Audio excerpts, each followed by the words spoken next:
गार हिरा एक ऐसी जगह जहाँ पर नाजिल हुई पहली वही आप सल्लल्लाहु ताला अलैहि वसल्लम के ऊपर। गार हिरा एक ऐसी जगह है जिसकी दूरी मक्का मुकर्रमा से लगभग 3 मील की है, और 3 मील की दूरी पर ये वो जगह है जहाँ पर आप सल्लल्लाहु ताला अलैहि वसल्लम अल्लाह तबारक व तआला की इबादत के लिए मक्का में तमाम बुत परस्त लोगों से दूर जा करके वहाँ पे बड़े चैन व सकून के साथ आराम से अल्लाह तबारक व तआला की इबादत में लगे रहते थे। यही वो जगह है जिसे जबल हिरा के नाम से भी जाना जाता है। गार हिरा में आप सल्लल्लाहु ताला अलैहि वसल्लम कई कई दिनों का अपना खाना पानी ले करके जा करके इस गार हिरा में अल्लाह की इबादत में लगे रहते थे। सल्लल्लाहु ताला अलैहि वसल्लम गार हिरा में अल्लाह तबारक व तआला की याद में मशगूल थे कि अचानक एक दिन कुछ ऐसा होता है कि एक फ़रिश्ता आप सल्लल्लाहु ताला अलैहि वसल्लम के सामने हाजिर होता है, और उस फ़रिश्ते ने सामने आकर के आप सल्लल्लाहु ताला अलैहि वसल्लम से कहा कि पढ़िए, जिसे अरबिक में कहते हैं इकरा। इकरा का मतलब होता है पढ़िए। आप सल्लल्लाहु ताला अलैहि वसल्लम जवाब देते हैं कि मैं उम्मी हूँ, मैं पढ़ना नहीं जानता। उस फ़रिश्ते ने आप सल्लल्लाहु ताला अलैहि वसल्लम को अपने सीने से ज़ोर से लगाया और कहा कि पढ़िए। इस तरह 3 बार किया, और फिर आप सल्लल्लाहु ताला अलैहि वसल्लम को अल्लाह तबारक व तआला के रहम करम से सब कुछ लिखना पढ़ना आ गया।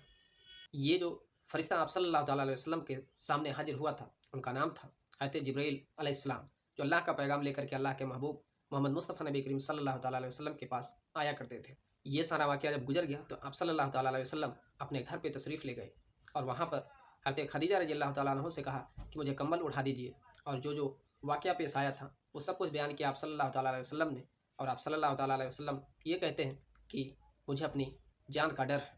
ऐसे में हज़रत खदीजा रज़ियल्लाहु ताला अन्हा कहते हैं कि नहीं, आप तो दूसरे लोगों का बहुत ख्याल रखते हैं, आप मुसाफिरों की मेहमान नवाजी करते हैं और रिश्तेदारों के साथ अच्छा सलूक करते हैं।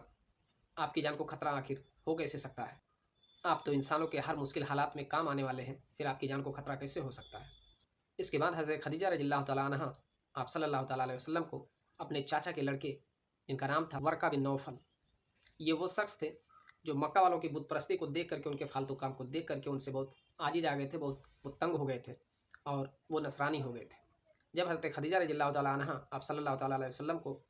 उनके पास लेकर जाती हैं और कहती हैं कि आप ज़रा आप सल्लल्लाहु ताला अलैहि वसल्लम की बातों को सुनिए।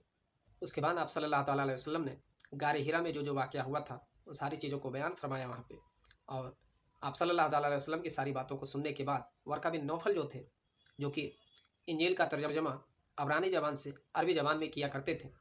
जब उन्होंने आप सल्लल्लाहु ताला अलैहि वसल्लम के बातों को सुना तो उसको सुनने के बाद उन्हें बड़ा ही ताज्जुब हुआ, और वो कहने लगे कि काश मैं तंदुरुस्त और जवान रहता जब आप नबूवत का ऐलान करते, और काश मैं उस वक्त तक ज़िंदा रहता जब यही मक्का के लोग आपको अपने इसी शहर मक्का से बाहर निकालते। इसके बाद कुछ दिनों तक वही आने का सिलसिला रुक गया, और आप सल्लल्लाहु ताला अलैहि वसल्लम वही के इंतज़ार में बेचैन और बेकरार रहने लगे। हुआ एक दिन कुछ ऐसा कि आप सल्लल्लाहु ताला अलैहि वसल्लम अपने घर से कहीं तशरीफ़ ले जा रहे थे। अचानक रास्ते में आप सल्लल्लाहु ताला अलैहि वसल्लम को एक आवाज़ सुनाई देती है, या मोहम्मद। और आप सल्लल्लाहु ताला अलैहि वसल्लम जब देखते हैं तो ये दिखाई देता है कि ज़मीन और आसमान के बीच वही फ़रिश्ता एक कुर्सी पर बैठा हुआ है जो गार हिरा में हाजिर हुआ था। आप सल्लल्लाहु ताला अलैहि वसल्लम एक बार फिर से कुछ अजीब महसूस किए, और